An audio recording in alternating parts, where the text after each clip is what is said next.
The rain slammed into the earth with a might that hadn't made itself known in many weeks. A man and a woman sat on the floor, opposite of each other around a coffee table, as the loud pattern of drops on the roof forced its way into their quiet conversation. She chuckled. "Kinda just want to watch a little TV and turn in for the night," she remarked as she leaned back against the recliner, as the teepee hummed quietly along the threads of their back and forth.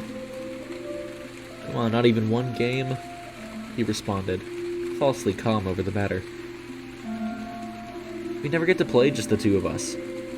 Martin and Amy haven't been over in a few weeks, and I've been itching to kick some ass and sorry," he continued. She smirked before looking out the sliding glass door to the pitch-black forest behind their home. "Tell you what, tomorrow, we'll start a game earlier than this, and you'll have plenty of time to lose to me, sorry," she announced as she stood up. The rain seemed to press harder as the man, too, stood up, collecting the pair's dishes from the table and taking them to the kitchen sink. They landed with a shuddering clink as he set them down. "Hey Jake, I'm gonna run upstairs and grab my sweatpants, okay?" she said as she stepped up to the landing. "Copy that," Jake replied. As Jake backed away from the dishes, a knock at the door startled him. He glanced to his watch as he stood idle. 11:19. Who was knocking this late? He cautiously approached the door, peering through the frosted glass in the center of the pine, just clear enough to see a dark figure eagerly awaiting a response, illuminated by the blistering security of the dual porch lights. With a drop of hesitation and a hint of fear, his hand encompassed the knob, turning it to greet their late-night visitor. "Hello?" Jake asked as he cracked the door open. A pale man, adorned in black clothing, covered by his long, similarly colored overcoat, stood before him. The sunglasses were the most noticeable component of the ensemble. "Terribly sorry to bother you, but my car's a flat tire. Could I call a towing service?" the visitor asked, clasping his hands together. Jake shot a glance to the hands. His fingers were spindly, bony, reminiscent of malnourishment. Equally worn down were his features, noticeably more difficult to discern, a direct result of the black hat and matching sunglasses, almost as if to mask his face. Potentially. What's with the sunglasses?" Jake questioned the visitor. Though difficult to see, his features were clearly gaunt, almost exaggerated. "They help me to drive at night. I've had a simply dreadful eye condition since childhood, and the headlights make it nearly impossible for me to see." Jake narrowed his eyes at the visitor, just about to accept the story. "In fact, most harsh, unnatural light hurts them," the visitor continued. "I suppose. But hurry, please, we gotta get to bed." "We?" the visitor asked, becoming visibly antsy. He swayed back and forth ever so minutely, leaning backward at one point. "My wife and I," Jake replied in a firm tone. The visitor said. "Well, no worry. I'll be quick." "Sure," Jake said as he opened the door wider, stepping back to allow the visitor in. The visitor was hesitant for a moment. He muttered. "Something wrong?" Jake asked. "Nothing, just, well, see, I'm a little old-fashioned. My mother rigorously informed me never to set foot in a stranger's home without explicitly being invited in."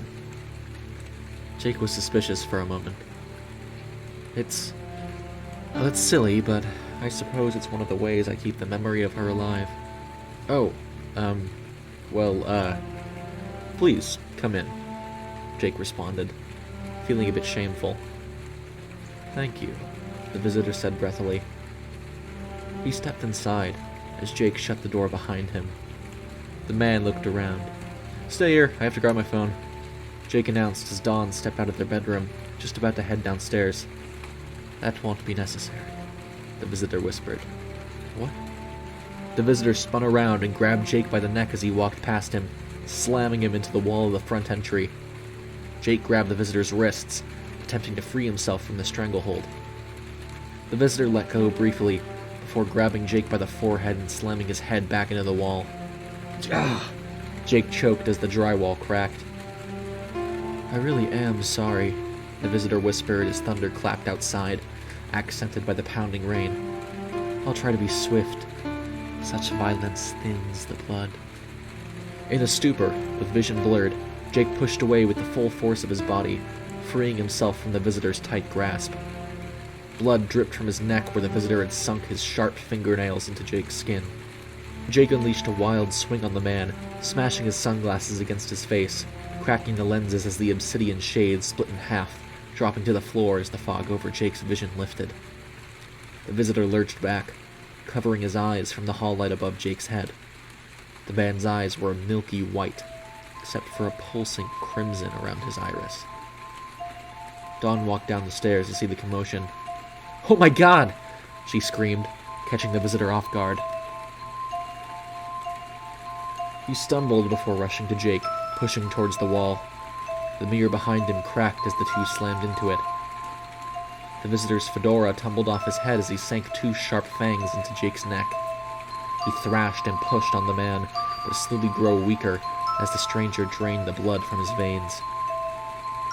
A near silent gasp slipped from Jake's lips as the color in his face drained out. Seconds passed as Dawn rushed to help him, slapping and punching at the visitor.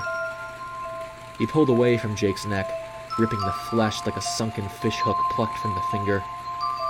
Jake dropped to the ground, blood staining his shirt as the visitor lunged at Dawn, snapping her neck almost instantly as he grabbed her. The visitor pulled the crimson liquid from her neck, ruminating in the sudden silence, save for the raindrops battering the roof. Without a word, the visitor dropped Dawn to the floor. As the slain couple lie in their own blood, TV still quietly playing in the background, the visitor collected himself, picking up his fedora, placing it squarely on his head, smoothing out his coat and gathering up the remains of his sunglasses. He shot a glance to his side, looking at Jake, who was nearly gone. "Shame," he murmured as he stuck his thumb in his mouth, cleaning a wound at its tip, before stepping over the dying man and out into the cold, empty night.